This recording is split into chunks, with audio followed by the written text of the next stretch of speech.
This is your Daily 5 for Tuesday, October 21st, 2025. As one of our commentary films for this week, Lando and I watched 1985's Howling II, Your Sister Is A Werewolf. And I paused intentionally because the title has 3 dots between Howling II and the words, Your Sister Is A Werewolf. So I think you're supposed to pause when you say it. Now, this is a movie that most people have probably heard of. I don't know how many people have actually seen. I had never seen it. This is one that I've heard about for years as an example of a kind of a comically bad sequel. But I'll tell you, I don't think I was prepared for how bad this movie is. Howling II may be one of the most poorly constructed films I've seen in a while. And now, fortunately, it is comically bad. I think Lando laughed harder and longer at this movie than probably anything we've seen so far, maybe even Frankenhooker, which is saying something, because this is such an inept production in ways that are frankly stunning.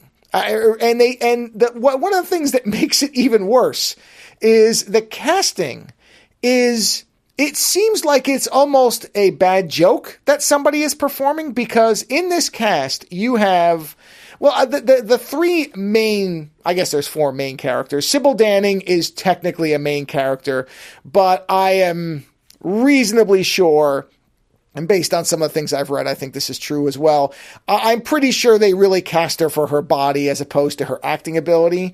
I really hope that's true, because she doesn't really get to do anything in this movie outside of wear some awesome outfits and some terrible outfits. But really, I think they just hired her because they wanted her to take her top off at one point. And that happens, and that's, I guess, the appeal. But the main characters are Christopher Lee, a great actor who is a legend within horror films. And then he is basically bracketed by Annie McEnroe and Reb Brown.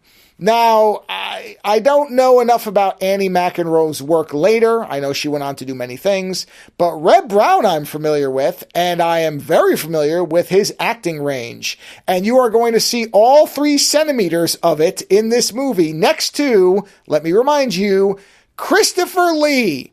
Wow, putting the 2 of these actors together, and one person I'm using actor in the full sense and the other I'm using it generously, is, again, I don't know if Reb Brown insulted somebody involved in the production of this, because to watch him attempt to act next to Christopher Lee is really something special. It's a marvel that you will not likely get to see often in your life.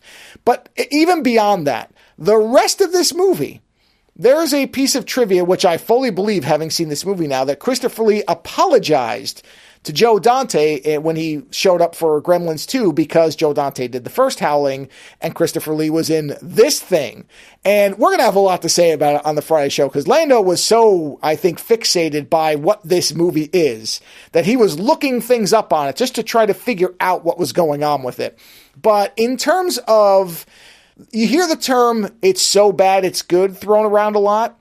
And I think for this movie, that is probably one of the more accurate reflections of that term, where you're watching something, and even people who don't know anything about movie making, that are into film craft, you will very quickly realize that there are things that just don't make sense about how this movie is proceeding. And it never goes away from that. In fact, if anything, it continually gets more incompetent as it goes, in ways that are so startling that you will laugh at them.